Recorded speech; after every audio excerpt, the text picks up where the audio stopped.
What's going on, everybody? Welcome back to the GGBL. We got a good game here for you guys tonight. The Seattle Emeralds will be hosting the Richmond Good Boys.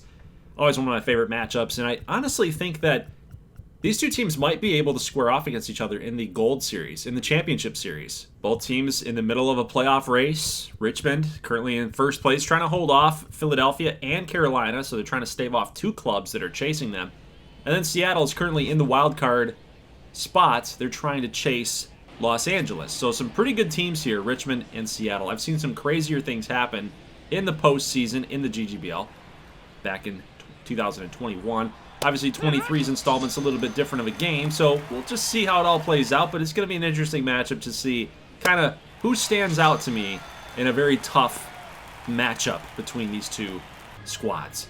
So we got Zeke Zachary, already faced 2 up and 2 down here in the top of the first inning, and Chris Addison, the number 3 hitter for Richmond, is going to pop out there to right field. So the good boys go down in order, 1, 2, 3, and we're going to turn it over here to Alexei Shevchuk, currently 6 and 8 on the season with kind of, I don't want to say decent numbers, but they got to get lowered. Like, let's just be honest here. 4.4 ERA, about a 1.4 WHIP. Those aren't good numbers, you know, and I think if Shevchuk, if you asked the creator of Alexei Shevchuk, he'd tell you the same thing. He wants to be better. I think he's got the ability to do just that. He strikes out some guys. He limits the walks, but a lot of hits given up for Mr. Shevchuk. KJ, their best hitter, the number 3 hole hitter, going to ground out to a double play here, and Shevchuk gets some early help from his defense. You love to see it. Let's turn over here to the top of the second. Zeke Zachary going to strike out Gus Staples. Another great name, by the way. Next batter up, 2-1 pitch to Geraldo Marmolejo. That ball is gone. Goodbye, baseball. Richmond takes the early 1-0 lead, and that one got out of here in a hurry. 102 exit velo. Love to see it. Let's see if Richmond's offense can keep going here. Top 2 still. Connor Altman, ground ball, back up the middle. Diving play, can't make the play. That's Damian Campbell. So we already got another runner on base here with 1 down. Let's keep it rolling here, guys. Houston Rosenberg, can you do something? Deep drive to right.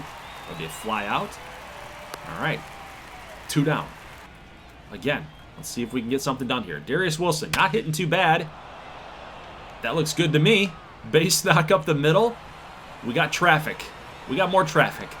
Runners on the corner now for Cristobal Reyes. Ground ball to short. They'll take the easy throw at first. And that is the end of the inning. So, unfortunately, Richmond had some traffic. They got some runners on base, but they could not cash in. Only the lone solo home run there for Marmolejo. Let's go to the next inning here. Bottom 2. Shevchuk gets this started, at least in the highlights, with a strikeout. So now 2 down after a base hit. And we've got Irizarry flying out there to right fielder Geraldo Marmolejo. Should have called that a line out, actually. You know, and Shevchuk obviously knowing that that's kind of a tougher ball to read off a right-handed batter in right field. That is tough sometimes. Sometimes it sinks on you a little bit. You don't know if you should come in or stay back. So good read out there in right field. So let's now go to the top of the third. We've got Gonzalez getting a base knock right here. That's the second baseman for Richmond today. And he gets us started here with 1 down and a runner on. Next batter up is Chris Addison, the hot-hitting catcher for Richmond. Look at this move by Gonzalez. He was off and running. Little hit-and-run action. He's going to find himself at third base. Very nicely done for the good boys. Next batter up here with 1 down. Full count pitch. That is going to be Gus Staples setting a deep drive to right, but Irizarry is out there making the catch. It's going to be deep enough to score the runner, and now it is 2-0 Richmond. So we do get the job done. Still in business here with Marmolejo up. He's got that solo home run to his credit here tonight, but that is not going to be deep enough here to the deepest part of the ballpark in center field. That'll be the 3rd out of the inning. McCullough, the catcher, hard-hitting catcher, going to send this one to third. Gus Staples bobbling it. And, you know, I think if Staples hadn't bobbled the ball, it's kind of a tough play down the line, but had he not bobbled it, it was close enough with the bobble. I think if he didn't bobble it, he probably would have been out. Would have been a great play at third base. But that's going to be a base hit here. And Shevchuk's in a little bit of a jam right now. Jack Mitchell, the infielder, going to ground out here in a double play. Darius Wilson started it. 6-4-3. That's a beauty. That's a beauty. You guys are rooting for Richmond. You're hoping that Shevchuk can get out of this thing. This is a hot shot right at D-Will. And the play was made. The turn was made, and Shevchuk finally getting a strikeout here. We haven't seen too many of those in this highlight reel, but that will do it here for the bottom of the third inning. Let's go to the bottom of the fourth inning as Richmond's offense can't do anything in the top half. KAJ gets a base knock, and then with a runner on, we've got Josho Tora. Deep fly ball. It will carry foul. Marmolejo will make the play and shows off his gun. Thinking that KAJ was going to test him there, but he wasn't. Ground ball here. It could be another double play. Mathis grounds out into that double play. Man, Richmond's now turned 2 double plays behind Shevchuk. So let's go top 5. We got Brady Dunn. This guy's never given me a reason to like him, ever. But, oh my God, he must have hit the ball so hard that he disconnected my controller while I'm watching the game. Brady Dunn, unlucky number 13. Hits his 10th home run of the season. Richmond will take the lead. All right, I take back all the bad things I said about you, Brady Dunn. Look at this. We got another double play opportunity here. Oh, no. Oh, yes. Connor Altman staying with it and able to still apply the tag. So we get out of it. That's the 3rd double play turned by the Good Boys defense. In the middle of the infield, I should say. All right, so Talley has to come up now in the bullpen. From the bullpen. And now he's got to take on Marmolejo, who's already got that big-time blast here earlier in the game, but he will ground out into a double play. A lot of twin killers here in this ballgame. Good defense for both these squads. Connor Altman, unfortunately, strikes out, and that's the end of the 6th inning, at least the top of the 6th. Let's go bottom 6. We've got Mitchell squaring off against Shevchuk, and line drive right back to D-Will. He makes the play. Can't believe it. I do. D-Will is a very, very good defender. Miller, the center fielder, going to get a base knock here with 2 down. So they get Seattle started. KAJ already 1 for 2 in the ballgame, and that's a very, very tough pitch to lay off of, but he does so anyway, and he draws the walk. So with 2 down, Josho Tora facing Shevchuk. Shevchuk already over 100 pitches so far. He's been pitching lights out, but Tora may have made him pay. Deep drive to left center field. That ball is gone. Josho Tora cranks a 3-run shot off of Shevchuk, and that's basically going to knock him out of the game. Everybody's on their feet. Everyone's going wild. Josho Tora with the clutch home run. We'll take one more look at it. Nice little quiet front foot, and just crank that thing, man. Got the lower half involved, and that baby's gone. So Shevchuk, yeah, unfortunately could not get one more out to get the quality start, but I think overall it was a very good outing for him against a tough offensive lineup, only giving up 3 runs. So Kim comes on. He's going to get the next batter. That's Mathis striking out.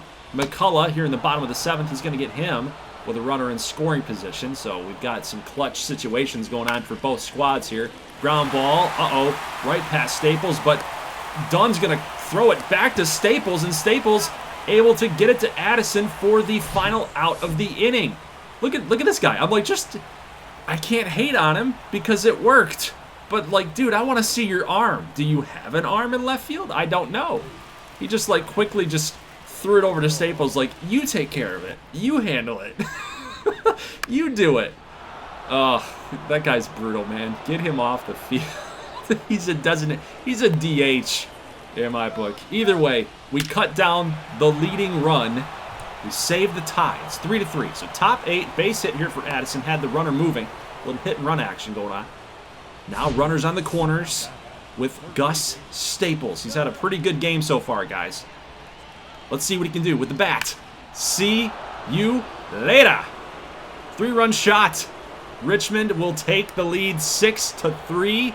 And I think that's all that we're going to need. That's a pretty comfortable lead at this point because we have one of the best closers in all of the GGBL. As you see, one more look at Gus Staples' possible winning 3-run shot. Brian Ortiz, 26-27 so far on the season for saves and opportunities.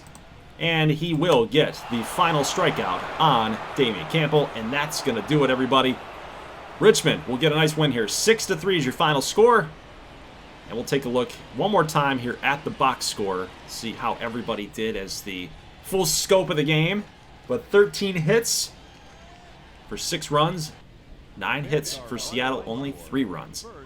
You see the notable players here. Gus Staples, 2 for 3. Marmolejo, 1 for 4. Addison, 2 for 5. And Dunn, 1 for 5 with the solo shot. So all things considered, like you look at Staples, he's definitely deserving of the Player of the Game honors with 4 ribbies today. Had a 2-for game. Cristobal Reyes at the bottom of the order. We've seen him come through in some clutch situations in live stream gameplay. Hitting 9 today, so pretty crazy. Shevchuk was 1 out away from pitching a quality start, but in that type of situation, I think he had 110 pitches, so definitely needed to get out of the ball game. Zeke Zachary went 5 innings, no walks, showed some good control. He was solid today for Seattle, but we got to the bullpen, and that's all she wrote.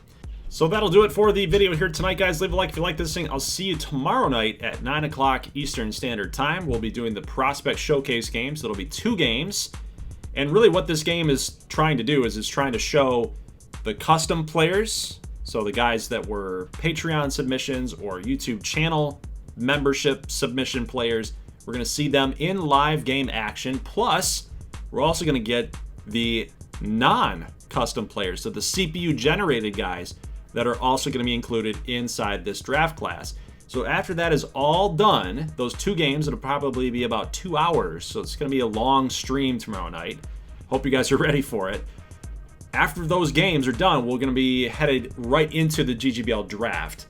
So how that will work is we're going to simulate, we're going to auto-sim the draft. So a lot of those non-custom guys, all those CPU-generated players, are going to be drafted to their teams. Once those players, or if like a team takes a non-custom player, so let's say like, you know, Goldglover 9, right? You got a number. It's like Elon Musk's kid or something. He's got numbers in his name. But Goldglover 9 is not a custom guy. He's not a Patreon guy. He's not a YouTube channel membership guy. He's just a CPU-generated dude, right?